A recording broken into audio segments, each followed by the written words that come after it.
Muy buenas gente y bienvenidos un mes más a nuestra actualización sobre el conflicto de Siria. Como es habitual, antes de entrar propiamente a analizar zona por zona, dedicaremos un poco de tiempo a cuestiones más generales. Durante estas semanas de negociaciones parece que ha habido un grupo que se ha beneficiado especialmente. Al-Nusra, es decir, Al-Qaeda en Siria, ha aprovechado la tregua para consolidar su control sobre amplias partes de Siria, a la vez que mejoraba el equipamiento de sus unidades de combate. No sabemos de dónde ha salido ese montón de blindados, pero lo que sí es seguro es que no son robados de los arsenales de Siria. Alguien está transformando a Al-Qaeda en un ejército profesional, y todo esto sucede delante de las narices de las grandes potencias. Entre los aliados de Bashar al-Assad parece que empieza a haber grandes discrepancias sobre el rumbo y las prioridades de la guerra. Obviamente, esta es una suposición basada en hechos, ya que de cara a la galería intentan siempre dar una imagen de unidad. Como decía, los aliados de Damasco parecen tener distintos objetivos. Rusia, por ejemplo, está interesada en cercar Alepo, mientras que Irán y los aliados chiíes intentan avanzar hasta Idlib para romper el cerco de Fuá y Kafraya. Rusia rechaza esa idea de momento, ya que internarse de lleno en Idlib supondría reducir a cero las posibilidades de paz con la oposición. En vez de eso, Moscú quiere dar el golpe definitivo en Alepo, ayudando también a las SDF en el norte de la provincia, para con ello dejar a los islamistas casi sin opciones. En vez de perseguir una victoria total, Rusia quiere negociar con ciertos grupos de la oposición, intentando dejar fuera del tablero a Turquía, Arabia Saudí o Qatar. En Washington tampoco es que vean esto con muy malos ojos, sobre todo en el caso de Turquía. Erdogan se ha convertido en el aliado más incómodo de Estados Unidos, y todo indica que a Obama se le ha acabado la paciencia. Erdogan ha bloqueado durante meses la ofensiva de las SDF en el norte de Alepo. Con esto se habría acortado sustancialmente la guerra, pero Turquía quería que los islamistas dominasen la zona. El racismo y el fundamentalismo religioso del turco hacen que mantenga una política internacional agresiva.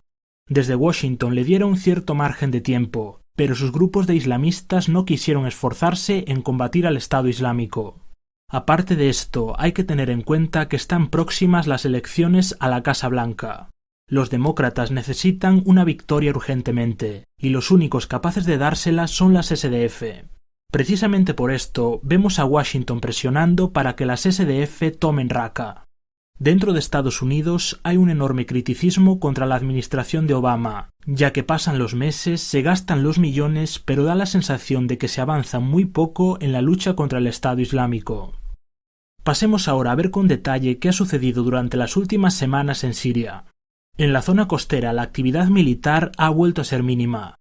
No obstante, unos demoledores atentados golpeaban a la ciudad portuaria de Tartus, dejando al menos 180 civiles muertos. Este atentado es preocupante, ya que los terroristas han conseguido infiltrarse en pleno corazón del territorio gubernamental. Las agencias oficiales acusaron a los islamistas de Ahrar al-Sham, pero estos negaron su implicación de forma categórica. El Estado Islámico, por su parte, reivindicó la autoría de ese atentado. Existen dudas razonables de que el Estado Islámico pudiese desplegar semejante infraestructura tan lejos de su territorio, por tanto no podemos descartar ninguna de las hipótesis. Fuese quien fuese, lo que está claro es que aquí hay un problema más grave de fondo. El aparato de seguridad tiene enormes brechas. Casi con toda certeza los terroristas desplegaron su red mediante el soborno, pudiendo así atravesar la zona gubernamental con hombres y material. No es la primera vez que esto sucede, y personalmente dudo mucho de que sea la última. Si nos desplazamos ahora al límite fronterizo entre Hama y Homs, nos encontraremos con otro suceso terrible. El día 12 de mayo, los grupos de insurgentes Ahrar al-Sham y Al-Qaeda capturaban la localidad alauita de Zahra. Acto seguido desataron una masacre contra los residentes que se habían quedado atrás, asesinando a hombres y a mujeres por igual, simplemente por ser alauitas. A pesar de tener un extenso historial sangriento a sus espaldas, Ahrar al-Sham sigue sentada en Ginebra, tras los fallidos intentos de Rusia para que sea declarada organización terrorista.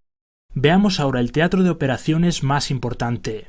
En el vídeo del mes pasado ya adelantábamos que en Alepo se había formado una nueva coalición entre grupos de insurgentes, cuyos números hacen que sea una fuerza de combate muy a tener en cuenta.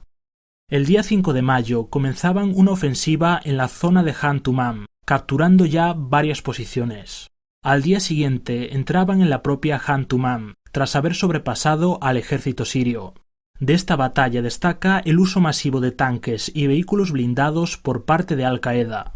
Como siempre, os recuerdo que de todo esto tenéis imágenes en mi cuenta de Twitter. El ejército sirio intentó repetidos contraataques para recapturar Han Tumam, pero todos ellos fracasaron a pesar del amplio apoyo aéreo. La propia ciudad de Alepo ha sido castigada también por bombardeos masivos, una estrategia que puede anticipar un asalto terrestre en las próximas semanas. No obstante, hay que tener en cuenta que de esto se ha hablado mucho, pero hasta ahora las fuerzas pro gobierno han jugado un papel eminentemente defensivo. En el sector kurdo de Sheikh Maksud, los islamistas han continuado con su campaña de terror, lanzando proyectiles de forma aleatoria que causan la muerte de decenas de civiles. A pesar de estar cercados por todas partes, las unidades kurdas siguen sin ceder terreno frente a unas fuerzas muy superiores. En el norte de la provincia, el Estado Islámico logró poner contra las cuerdas a los islamistas de Azaz. Tras semanas de avances y retrocesos, el día 27 de mayo el Estado Islámico lanzaba una poderosa ofensiva, destrozando las líneas de los islamistas y capturando por lo menos 10 localidades. La ciudad de Mare se quedaba cercada, y Azaz veía cómo los militantes de ISIS estaban a menos de 1 kilómetro de distancia. Estas operaciones desataron un nuevo éxodo de civiles, ya que la zona alberga importantes campos de refugiados. Las SDF permitieron que más de 10.000 refugiados entrasen en Afrin, además de abrir un corredor para sacar a los civiles de Mare. Para ello tomaron el control de Sheikh Isa. Estados Unidos proporcionó algo de apoyo aéreo, además de lanzar armas a los insurgentes cercados en Mare. Si mal no recuerdo, esta es la primera vez que Estados Unidos envía armas de forma directa a los islamistas. Turquía, por su parte, ha continuado con su juego sucio aprovechando la seguridad que le da pertenecer a la OTAN. Militares turcos apoyados por tanques entraron hasta 700 metros dentro de territorio sirio, montando un checkpoint y dedicándose a molestar a los civiles kurdos que circulaban entre Marwana y Hammam.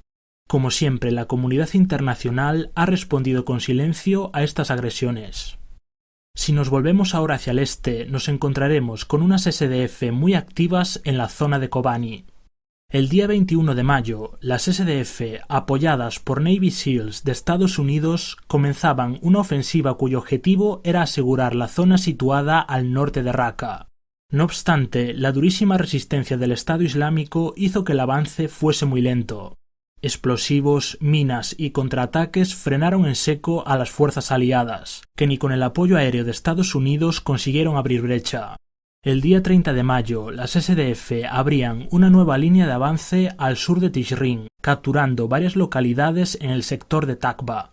Sin embargo, todas estas maniobras pronto quedarían pausadas. Ese mismo día, el alto mando de las SDF anunciaba una operación para capturar Manbije, trasladando así a la mayoría de sus fuerzas a ese frente. Es muy probable que desde Washington diesen luz verde debido al fracaso de los islamistas en Azaz. El 1 de junio, las SDF abrían una nueva punta de lanza en la zona de Kara Kauzak, cruzando el río Éufrates en barcazas y capturando varias posiciones en la otra orilla. Inmediatamente comenzaron los trabajos para reparar el puente y reabrir así la autovía M4. En días sucesivos, las SDF irían poco a poco empujando a ISIS en dirección a Manbije. El día 8 de junio, Manbije había sido rodeada por 3 direcciones, quedando cortada la comunicación con Yarabulus. 2 días más tarde, Manbije quedaba totalmente cercada, mientras que las SDF continuaban empujando hacia el oeste.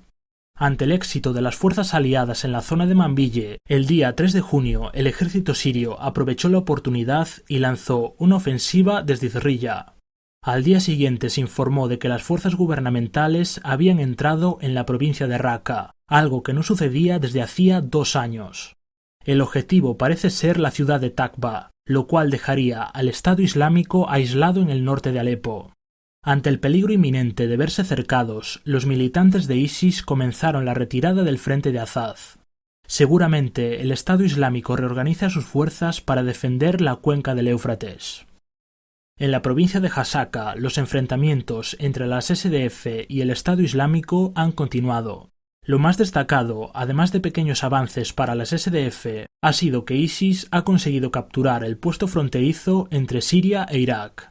Esa zona permanece hasta el día de hoy en disputa. Si miramos ahora al sur, en Deir ez-Zor, el ejército sirio ha sufrido, y mucho, para mantener la defensa en pie. El día 14 de mayo, grupos de militantes de ISIS lograban infiltrarse tras las líneas del ejército sirio, consiguiendo el control de la universidad, del hospital de Assad y de la rotonda Panorama, dejando así prácticamente aislado al aeropuerto. Los soldados sirios iniciarían de inmediato un contraataque, tardando más o menos un día en restablecer la situación. En días sucesivos, nuevos ataques de ISIS arrollarían a los defensores en la zona de la rotonda y en el monte Turdá. La rotonda ha sido recapturada, pero los militares fracasaron en su intento de tomar el monte. En estos enfrentamientos fallecieron decenas de militantes de ISIS y de soldados sirios. La situación en Deir ez-Zor es ahora mismo de calma tensa.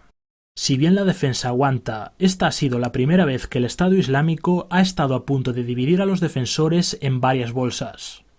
Estos militares han aguantado lo que no tiene nombre, y creo que Damasco no puede esperar mucho más de ellos. Al menos de cara al público, no hay un plan sólido para romper el cerco, y sin un relevo a la vista no sabemos cuánto más podrá aguantar la guarnición de Deir ez-Zor. Tal vez Damasco está siendo demasiado optimista en este punto, incluso teniendo en cuenta lo debilitado que está el Estado Islámico. En los desiertos de Palmira, la lucha se ha concentrado en los flancos del corredor que llega hasta esa ciudad. A principios del mes pasado, ISIS capturaba Sha'er y Al-Mar. El ejército sirio lograba rápidamente restablecer el control sobre Al-Mar, pero todas las ofensivas contra el campo de Sha'er han sido repelidas por ISIS. El día 10 de mayo, militantes de ISIS atacaban también la base aérea de Tiyas, logrando hacerse con el control de unas instalaciones en la periferia de la misma. Unos días más tarde, el ejército sirio los expulsaría de esa zona. Por su parte, la oposición ha continuado enfrentándose al Estado Islámico en los desiertos del sur del país. Informaciones todavía no confirmadas aseguran que los opositores estarían acorralando al ISIS en la zona de Bir Kesaf. Además, destacamos un artículo publicado en el Washington Post. En esa publicación se afirma que el grupo opositor denominado Nuevo Ejército Sirio ha sido prácticamente erradicado por ISIS. Recordemos que el grupo fue organizado por Estados Unidos en Jordania, consiguiendo durante el mes de marzo expulsar a ISIS de las zonas próximas a ese país y a Irak.